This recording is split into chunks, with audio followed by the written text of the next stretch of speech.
if I gave you $1 per phone call, how early would you start? How many would you make a day? And what time will you finish? And I get absurd. People would work 24 hours a day. I'd be dialing at 2 a.m. I'd never quit.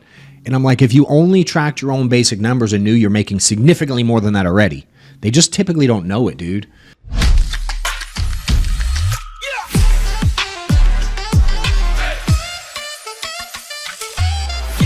Hey everybody, welcome back to Annuity Fundamentals. I'm your host, Kylie Malat, joined by the one and only co-host, Mr. Ryan Anderson. And today we have a very special guest, and I'm excited to have him join us.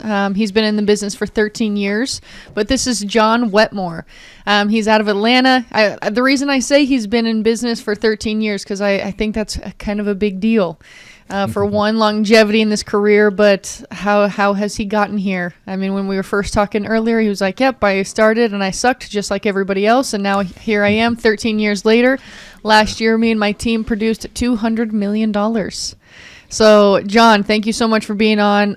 We talked to a lot of agents who are in the Medicare and life insurance field and teaching them from going from health to wealth. So you have seemed to be successful at doing that with your team. You're over with FFL at Agent Force. But yeah, tell us a little bit about your team and yourself and kind of go from there. Yeah. Well, and I appreciate you having me on. I always enjoy doing these. I love helping people figure this thing out because, like, at the beginning, I struggled a lot. I had started this thing part-time. I was an accountant making $40,000 a year with 5 kids, just trying to figure out how to pay the bills. And this was a side gig, like help me pay for diapers. You know what I mean? And it turned into a lot more because the industry is what it is. It's available to scale at a lot of different levels, but you can make really fantastic money whether you want to be a producer or an agency builder. And although I was introduced to it in a part-time way, I was around some people who had like a really big vision with it. And I like pushing myself, and I was tired of I was 35 and broke my whole life. Mm-hmm. I had my first kid as a teenager, just grew up, on the government system, if you will. That's kind of my background. And so finding an opportunity, man, I saw other people in the space changing their family situation, selling policies, like just learning how to scale this thing and I don't know, play the game right. Because I see a lot of agents come in and they don't understand the game of it, if you will. And those have been around a long time. Get what I'm saying? Those that are new are like, wait, what? And each line has its own little nuances. But I tell everyone, I know people that are very wealthy in every line and every style. You know what I mean? So as you start to do this, I learned not only how to execute on the basics of what we did, which was final expense, mortgage protection, just everyday Joes selling them insurance. I started in a lead-based style as well. Mm-hmm. And then, with some teaching, man, I learned how to sell it at a high level. And one of the keys to it was adding annuity volume to what I was doing from the client base I was already seeing. And that was a huge, huge boost to my income early on in my career. And has been a big part of getting us to scale to this many agents, teaching them how to be insanely profitable by just small tweaks, You just said a couple of things here that really resonate with me. So I've got 2 or 3 questions for you. And the first one is, how did you move it from a side gig to a full-time hustle to a amazing career with nationwide agents? That's question 1. Sure. And then, let's just start there. Then I'll come back to the other stuff here in a second. So how did you do? What did that look like? I mean, I think for me, one of the mistakes I see a lot of people make is the inconsistency with the activity side of it, right? And you hear a lot of people say, I wish he thought more like an entrepreneur. I hear that a lot, especially from managers upline, things like that. And I'm like, for me, I wish everybody had more of an employee mindset, because when I was an employee, I had to show up every day whether or not I wanted to. Yeah. And I was used to that my whole life. And I've had I've had a lot of jobs in my life, like 20-something. And several of them, I had to be timed and measured and monitored during the job I did, warehouses, call centers, things like that. When I came to this, I was just so used to that. I've had second jobs. I've gone to school part-time. I've done all those things. So when I started in this, the idea of consistency, I didn't know it was such a thing in the insurance space till further down the line. You know what I mean? It's just what I did every day to support my family was just work. Yeah. So when this got added, it was just that. And then it changed when I made more early in my career, 2012 into 2013, part-time selling final expense, man. Trailer homes. I made more doing that part-time than I did on my accounting job full-time in a year. Yeah. And I'd stacked the money. My goal was save the money. So if I wanted to leave, just in case I didn't make a sale for 6 months, I wanted to have a cushion. That's how worried I was about this career. I didn't see what I see today, so I had to do it for a year, man, before in my head I was comfortable walking away from a very low paying job, which is weird.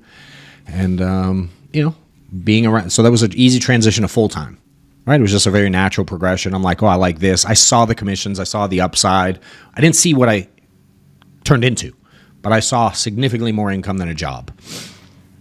And then I also saw the recruiting thing early because I was in the mortgage industry once in 06, 07, right before everything fell apart. I got in and it works super similar if you're familiar. Yeah. And so when I got here, a buddy that introduced me to insurance related it a lot to mortgage. And at the time, I sold mortgages, but I had a couple loan officers, just a couple. You know what I mean? They'd sell, I'd get a little spread, and I'd make a few extra bucks. And this is similar. So I started doing that pretty early because I was like, heck, if I can just bring people into a system and make an override, the concept of that I liked. It didn't work amazing until I started selling at a high level. Then it was like I had less of the rotating door because I could actually teach people what to do from someone that was really bad at this at the beginning. I used to get kicked out of houses. I had no sales experience. I was terrible. So, it was being coachable and changing me a lot. I had to transform who I was as part of the game of this to understand the psychology of our clients. And each line has its own level of that. So it kind of went from that, man. And when I started selling at a high level, after 2015 was my first kind of breakout year. It was kind of my third year sort of in. I went from selling, part-time that first year. I cracked $100,000 my first year, 2014. But in 15, I issued almost $500,000 on my own pen. And that changed everything. All life insurance, some annuities, but maybe 10% of an annuity volume. So give me some definitions here on this. So say start performing at a high level. And as far as give me some numbers. What does that mean? So if somebody's sitting here, I'm sitting at home, I'm doing the dialing for dollars thing. What does that mean? Yeah. So it's funny. As I learned this experience, man, I even wrote a book on this thing that I literally just give the steps out on it. And for me, what I learned, again, I'm an accountant previously, right? I can be analytical. I like to track things. I've done it since I was a kid. I track baseball cards and sports, and I'm just a nerd at heart. And when I got into this, it was no different. I was tracking my activity and I was tracking my money. And for me, the part I hated the most was the negatives, the no's and the hang-ups and the cancels and the chargebacks and the no-shows. I hate that stuff. Emotionally, I was off the deep end with that stuff early.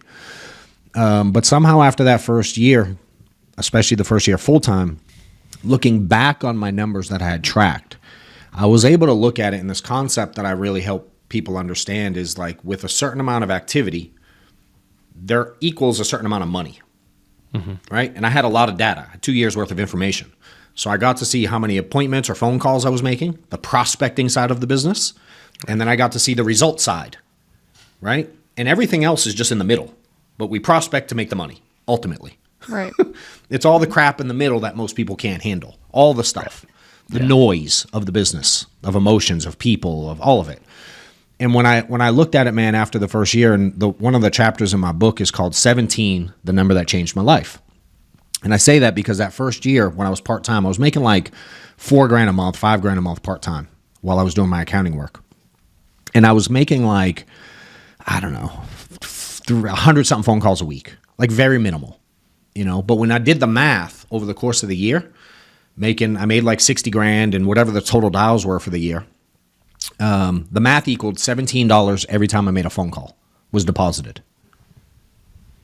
So I just looked at my total for the year. And again, I'm only making $4,000 a month. I wasn't killing it in this space. Yeah. But the math was $17 every phone call. And that to me was like a light bulb moment. And so I started looking at it and I'm like, all right, how much time do I actually spend doing this stuff? And I was like, all right, well, a phone call only takes me a minute. In today's world with telesales, if you're making a presentation, certainly it's longer. Yeah. But, at the time, especially I was booking appointments, average call, minute, most don't answer. And then my average presentation was under an hour, 45 minutes. And so when I looked at my totals, 100 something phone calls a week and see 4, 5, 6 people a week, my hours added up to like 12 hours doing those things, prospecting and presenting. If I didn't count anything else, like on my job, they only tracked how many boxes I put in the truck when I was in the warehouse. They didn't care about anything else. If I spilled some boxes, didn't wrap the pallet right, it fell apart, they didn't care. They're like, how many boxes did you put in the truck? And so it was a light bulb moment for me, man, to go, what if I did 40 hours prospecting and presenting? And in mine, I added recruiting to it too, because I was doing recruiting calls. But 40 hours of just those particular things. And it turned into 600 phone calls a week equals 10 hours with my math. 1 a minute, 60. It's pretty simple. 10 hours a week. Recruiting call, I'll do appointments first. So if I scheduled 30 appointments, I would be able to sit 20 clients. That was kind of my no-show rate. All right, so 20 hours, an hour presenting, it's 20 hours. So I'm 30 cumulative. And then I was going to do 30 recruiting interviews a week. At 20 minutes a pop, it's another 10 hours. So 10 hours on the phone prospecting, 20 hours presenting to clients, 10 hours recruiting, looking for agents to come on board was going to be 40 hours. And then all the other stuff I had to do, get better at my career, trainings, attend meetings, all the stuff, teach agents, all the things, that was extra. That was my overtime. That was my part-time gig. That was in my head. Mm-hmm. And so for me, it was activity-based first. How do I get to this number? Whatever it takes to get to that number. And then the result followed, man. So it turned into me issuing like $40K a month consistently for the next 2 years till I got out of the field. Because our agency grew so much with that simple concept. Work 40 hours a week. What a insane concept. You know what I mean? Yeah, so. I mean, I'm sure. I mean, people who are listening to this podcast are either, have been in the insurance industry for a minute or are just getting started, right? So they're trying to get their footing. And I mean, I think it helps to have some realistic time frames, right? Yeah. And some numbers to back them, and just like people get so hung up on like, oh, I need to make this many dials, and like they hit on weird numbers. I like that you were like, yeah, I was $17 a phone call, like that's what I got. And so when you think of it that way, like, right, it's a little mind shift change. You're saying, okay, how much is each phone call worth to me? What am I doing? How do I fill these 40 hours? Because we can be busy, but we can't be profitable sometimes, right? Sometimes we're busy and we're doing something, but we're not making money. So you've kind of cracked the code on saying, okay, I'm going to make some money, and this is how much time I'm going to, offer up to each entity. So how long before you were selling on your own to then you were building a team? What time frame was that? I was doing them simultaneously. Okay. So when I was driving to my accounting job, I was calling at the time, this is 2012, I was calling Craigslist resumes at the time because you could post them free. And I'd post it at night, and I'd have 10 or 15 of them first thing in the morning. So on my commute to work, which was an hour and a half in Atlanta, traffic, I was doing interviews in 2012, 2013. I just had a hard time getting people to stick because I was like most of us when we're new to the business. We see the upside, and we pitch the story. We pitch the easy. We pitch how you can make 4 phone calls and make X amount of money at this comp, and we pitch our thing.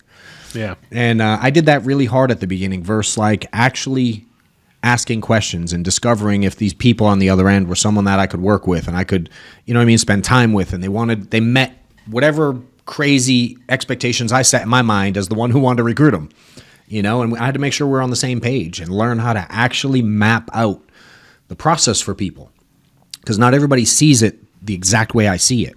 They hear $17 a phone call and they don't think they can hit that number. We've been in the business a long time, and we know that's a really low number when you're actually putting in a lot of activity. On a lot of trainings or speaking events I do now, I ask agents, if I gave you $1 per phone call, how early would you start? How many would you make a day? And what time will you finish? And I get absurd. People would work 24 hours a day. I'd be dialing at 2 a.m. I'd never quit. And I'm like, if you only tracked your own basic numbers and knew you're making significantly more than that already, they just typically don't know it, dude. And so I've had to learn how to give people vision and teach that as well. There's a craft to that piece as well, because most people watching don't believe they can make that per phone call. Yeah. And again, at the time, for perspective, final expense, dude, I was on like a 40 comp, and I was part-time. It's not like I was a killer making that. I was terrible. My number when I got good at this, we still use that concept today. My number per phone call today is pretty nice. There's a couple of things you just said here that I loved, and coming back here that 17, you had an aha moment when I was brand new in the business, and at that point in time, we were going knee to knee, live appointments, going there. Same. That's my history. And they said a full calendar is 15 appointments. You don't stop dialing until you get your 15 appointments, and this is a full-time thing.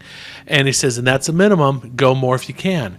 And I realized something that if I booked 18 appointments, my income doubled from 15. Yeah. And just 3 more appointments, but the amount of experience you have to have, the amount of the amount of effort that those 3 extra appointments caused was a catalyst. And my income looked like a hockey stick. It was kind of like this, and 18 appointments is boom. It's just right up like that. Yeah. And then the other thing you said, and I'd like you to talk a little bit more about this, if you could, please.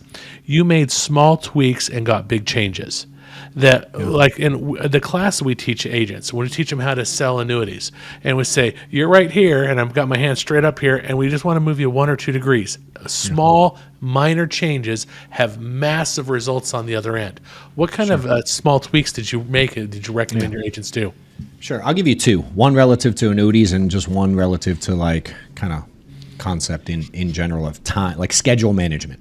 So remind me of that one if I lose track, because I'm going to give you the annuity one first. When I started running a bunch of appointments, any kind of consistency at all, we always did and most people do, some sort of financial inventory with their clients, right? They're fact finding, whatever you're doing in your deal. And especially in the final expense world, you can prejudge people. Medicare world, ACA world, you can prejudge a client in a second. Yeah. And so one of the things I did, I'm going to never forget when I put a sticky note on the dash of my car, because I was a field sales, kitchen table kind of guy too. Certainly, sometimes you're on a milk crate upside down on the front porch. But, you do what you got to do out there. And, I started asking us, we just changed, and I was taught this. I didn't create this. A guy who sold a ton of annuities just told me to start saying it. He coined it the golden question. I was like, dude makes a lot of money. I'll start asking. And it was just simply during that inventory when I'm finding out how much life insurance they have, what their income is, yada, yada, just going like, hey, do you have anything else that acts like life insurance upon your death, like a 401k, retirement, IRAs, anything they'll pass to your kids? Just super simply. Yeah. Write it down just like I write down their prescription. You know what I mean? And just move on with my life. Just continue the presentation. I didn't mess with it. I didn't talk about it. I didn't do anything because he told me not to. And then it was do your application, do your normal thing. But just that one question started uncovering money opportunities that people have. 30 grand, 50 grand, 100 grand. The biggest annuity I wrote was in one of the worst houses I was in ever. And I didn't sell life insurance. But just asking that simple question uncovered opportunities. And at the beginning, I just was like, hey, we got a team of experts over here that can tell you what to do with that. Are you open to another meeting next week? That's how I sold my first $1 million in annuities. I didn't know one thing. I didn't know what indexes were. I didn't know anything about anything. That's awesome. Yeah. But I made like an extra 60 grand or 80 grand, whatever it was that year. You know what I mean? Just kind of messing around. So that was a kind of technical tweak in terms of product addition. From a scheduling standpoint, the biggest one I ever made was I come from, and you can take the concept and make it apply in today's world where everyone loves to do telesales. But for me, I would, we had dial days. So we would dial on Mondays, spend all day dialing to book up Tuesday, Wednesday. Mm-hmm. And our goal was to do 15 to 20 appointments on that Tuesday, Wednesday. So I could sit 4, 5, 6, 7 people each day. All right. And at the beginning, though, what I did because of my schedule, I would call on Mondays and I would work on Tuesdays. But then I had my kids every other week. Or every week on Wednesdays for dinner. Like I was divorced, right? So I had my kids for Wednesday nights for dinner, and then every other weekend, right? So I'd dial Monday, run Tuesday. I could only do so much Wednesday. I couldn't run because I had to get the kids after school. So I would dial again Wednesday morning a little bit, and then run business again on Thursday. And then sometimes Friday, depending on the every other weekend thing. And a mentor of mine looked at it, and he's like, dude, have you ever thought about running Tuesday and Wednesday like back-to-back days? And in my head, I'm like, I still run the 2 days. Like, no, what? Help me understand. And he's like, dude, if you book 2 full days back to back, when your Tuesday's weak or light or doesn't go the way you want, and you have 6, 7, 8, 9, 10 more appointments the very next day, you're not depressed the day you got your kids at dinner. You know what I mean? It'll feel different, dude. I'm telling you. And I'm like, dude, I don't know if I can change it. It takes a lot. There's X. You know what I mean? I'm like, I don't know. Yeah. So I ask. We reach out. She's like, yeah, I don't care. Do what you want. As long as you get the kids, they're happy. So I shift my kids' dinner night from Wednesdays to Thursdays. And at this time in my career, every week when I had them, I would take them to Wendy's. Because at Wendy's, they had like the kids half off. It was like 99 cents for a meal. And they always had like the blow up balloon person there and the makeup artist. Yeah. So for like $12, I could take my kids to dinner and have fun and play on the little playground at the time because we really couldn't afford a ton. So I shifted them from Wednesday to Thursday. So Thursday became kids' night. And then on Mondays, I started booking up Tuesday, Wednesday. And it'd be 15 to 20 appointments in 2 days. And dude, I didn't realize it, but looking back, the momentum that came from that, because I was seeing so many more people at such a faster pace. Mm-hmm. You know, so I tell people a lot now that try to get into this part-time, if you can, whatever window you have to work, if you can mimic full-time in that window, and the window doesn't have to be a month or a week. It can be just, if all you got is a Saturday, you're better off instead of running Saturday morning till noon, and you're better off booking all day, all night to see what it feels like. Mm-hmm. You know what I mean? And you'll catch laydowns. You'll get easy appointments. You'll run into the lady who's like buys insurance from every person she talks to. You'll run into the stuff a lot easier, you know? And man, I had less depressed days because my groove with my schedule became elite after that. Mm-hmm. And the amount of consistency, man, was bananas because I just had such a strict schedule. So it was Tuesday, Wednesday, every week. I did every other Friday and I did one Saturday a month. So I was only in the field 11 days a month. But I'd book 10 or 11 appointments a day, and it gave me that 30 a week equaled 120 a month, 1,500 over the course of the year. You're going to sell some insurance when you book 1,500 appointments, you know? And that was the model for me, just a blue-collar dude who hustles. And you can learn to speak the insurance language. That's the easy part, quite frankly. That does make sense, John. I mean, Ryan and I have been doing this a long time. Even just this podcast, and then we've been out in the field. Ryan's been doing this over 10 years, and it's so hard it can be, right? It can be as hard as you make it. But to have some easy adjustments and to have a mentor, I mean, look how you mentioned your mentor 2 or 3 times just on this 22-minute call so far, right? Sure. I think that is so valuable for a lot of agents who are starting out or even in their first 3 years of having someone who's been in the business and can kind of guide them. Unfortunately, not a lot of people can survive this business because it takes a lot, right? And I can imagine those phone calls in your car of hey, is this a good fit for you? I don't know. Is this? I don't know if it's a good fit for me. There were a lot of them. And just to have the flexibility, I think, is going to be huge for a lot of the listeners to say, you know what, maybe that's my problem. Maybe my momentum is off and maybe I need to change my systems up to work for me. I mean, you mentioned your kids. Okay, that's a Thursday, right? You maneuvered it to where it was going to work for you and you're going to give your kids the maximum amount of you time.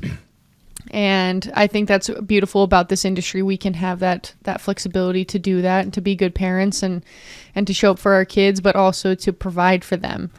I think that's when getting into the annuity space is really life-changing for a lot of agents. Yeah. I mean, you sold $1 million and really all you did was some annuity tee-ups, right? You qualified the client and then you said, okay, hey, let me bring a specialist back. And then you increased your income in 1 year by $60,000 to $80,000.